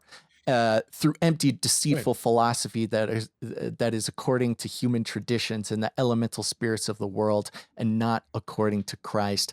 And in Romans 1, the end of Acts, by the way, if somebody hasn't read through Acts, it is blowing my mind the whole time. I just finished it today, and the way Acts ends, I forgot. It's crazy. It just ends on this cliffhanger. There's this entire, almost like the Odyssey, and then it just, That's why I like and Mark then it too. just, Kind of ends it like, just, what? This is a terrible. it's ending right brilliant. now. Yeah, and it's just over, and you're like, what? That cannot be how. Doesn't Paul get killed or something? Something has to happen at the end of this Right. book. But then it goes into Romans, Right. and now Paul is in Rome, and he's writing letters, and he writes to the Romans, and in his in Romans 1, he says, "First, I thank my God through Jesus Christ for all of you, because your faith is being reported all over the world. God, whom I serve in my spirit in preaching the gospel of his Son, is my witness how consistently I remember you." So, you know, in a way, at least for myself, continuing to toil away in the podcast minds, it's almost my person. I'm not saying this theologically. I'm saying my experience of it is I feel like I'm just reaching out to the Christians out there, to the people who I'm writing a letter just saying, I'm thinking about you. I'm praying for you in my prayers at all times. And I pray that now, at last, by God's will, the way may be open for me to come to you. I long to see you so that I may impart to you some spiritual gift to make you strong. That is, that you and I may be mutually encouraged by each other's faith. And Paul goes through this excruciating journey in all of Acts, and it's just absolutely insane. And then it just ends with him basically alone in a room in Rome with a guard guarding him. And then he starts writing these letters, and he says, all of this is just to be in fellowship with you. I'm writing this letter because us communicating with each other is what it's all about. This is strengthening there is a generative quality with us going back and forth simply in the truth of Christ, not getting lost in thinking we're decoding, the secrets of the universe, etc. We sit here, we go, okay, what is next, God? This is so weird. The world is weird. Podcasting is weird. Everything is weird. What is the thing? And I think that might have something to do with it. Yeah, no, definitely. That is the question we ask ourselves. I was watching Ready Player One again, and then I just kind of see all the people they're watching. There's like streamers and podcasters everywhere, and they're thinking like that's the normal thing. There's tons of channels of streamers. That's like what it is now, and it's just noise. It's just loud, right? But what you were mentioning about Colossians was actually something that God was speaking to me, and you put it into a verse. I was just thinking about it like 2 weeks ago because I was listening to something else, and someone on the podcast said, "Don't be impressed by evil," and that kind of stuck out to me, just because I can imagine myself being in Rome, all of these different places, and you see these great, buildings, these great temples built to all these different gods and all that stuff, and I can imagine myself this little faction of Christians growing barely, and seeing them versus the temple of whoever, and you're like, it would be easy to get impressed by how much evil there is and how these other gods have grown so much. It almost seems like an impossible task to go against them, but little did they know that it was just going to be the beginning of great things, right? And I feel like I like to say a lot, like if we just say yes to God, whether it's a small little podcast and we just do it according to his will, it's gonna reach where it needs to go, right? Because I have this huge thing now that has given me so much peace in my heart and mind. I remind myself this one phrase: sovereignty over all. Love Sovereignty it. over all. Love it. Sovereignty over Love all. it. Like, you know what I mean? Because then I don't get mad at like when another podcaster says, in my opinion, something incredibly stupid or heretical, where it's like, you know what? That doesn't matter because God's still going to use them because God's word doesn't return void, and he's reaching out to who he needs to reach. So God uses in his sovereignty whatever he needs to, whatever ministry. If we're against it, so all we can do is pray for them and learn to try and love them, which is hard for me, to be honest. It's very hard for me to to be like, I'm gonna pray for that guy, and just, I have like strong emotions against certain things when I hear certain people say certain things, and I'm like, no, I can't lose my mind, sovereignty over it all. Take it easy, take it easy. Like, God's using that. He's not. I was telling Mav the other day, and he said something funny. I forgot exactly the conversation, but I was like, there's no one in hell by accident, like I'm thinking, like, and I'm like, no one, because I remember talking to him about this ministry where this lady was saying, you know, um, I wouldn't be able to live with myself if I didn't, if in the moment I felt like I could have evangelized someone and I didn't, and then they die that day and then they're in hell. And it's like I couldn't live with that blood in my hands. And I'm like thinking to myself, um, well, you know, it doesn't work that way. Like God foresaw. He's in Yeah. charge of this whole thing. Like that burden on you. You shouldn't have that on you. You just It's continue to do your prideful. work. It's prideful And to carry that yeah, burden. right. Because you're saying, how well I practice my faith is going to lead to someone's salvation. Like, it Yeah. doesn't work that way, dude. And so then Maverick's like, you're the most Calvinistic non-Calvin I've ever met. Like, kind of thing. But I'm like, I'm not talking about Calvinism. I'm just talking about, is God in charge of all of this thing that we are doing? Like, is he or not? So I say that for myself because I'm fearful of doing certain episodes, or sometimes discouraged because of like maybe people aren't listening. And in like clockwork, when I feel the most discouraged, someone emails me and says my life has been changed or something, Yeah. and then God's like, how many times do I got to tell you that I'm changing people's lives? Just keep That's doing what you're perfect. doing. And then don't worry about the numbers. Don't worry about the greatness of other podcasts, the big, huge temples to me that I cannot achieve, right? Or whatever. But I'm working through you saying yes. I'm working through that. So just keep doing it. That's so good. We That's share so good, the same man. thing. I think that you described a lot of Oh, yeah. Basil and our experience over the years Oh, of it's running this perfect. podcast. Yeah. It's absolutely perfect. And It's good to know that I'm not feeling oh we're not no, alone in this, bro. man. We are doing it, man. I am so stoked we got to have this conversation. And I am, despite all of my instincts here, I am going to be respectful of everybody's time here, and we're going to start landing the plane because we just crossed or we're just about to cross 2 hours. So there we go. We're doing it. This is awesome. But I want to encourage people. This is not the first time that we have been in contact. And so, Canarians, if you're looking for another podcast, these, guys who really get it, not trying to ride the wave or find the thing, if this conversation isn't enough to convince you, then I don't know what is. But you can start with the Fire Theft Radio episode 28, which is the one I was on. Is that right? Did I get that number right? Oh, I was on a few. Oh, yeah, I got them here. Fire Theft Radio on Apple Podcasts. 28 was the first one I was on. Transhumanism, Volume 1 with Basil Rosewater. 64, Ravelin with Basil Rosewater and Christopher Gates. Oh, I forgot we had Chris on that one. Episode 130, The Light in Mini Babylon with Basil Rosewater. Hey, go hang out with me and Fire Theft Radio. Go check it out. And then, while you're at it, interestingly enough, if you've never listened to the Joyspiracy Theory, you should start doing that. Just search Joyspiracy Theory. Joyspiracy Theory episode number 28 was with Chuck. Isn't that interesting? Chuck was on TJT episode 28. I was on Fire Theft Radio episode 28. Just a random occurrence there. That's great.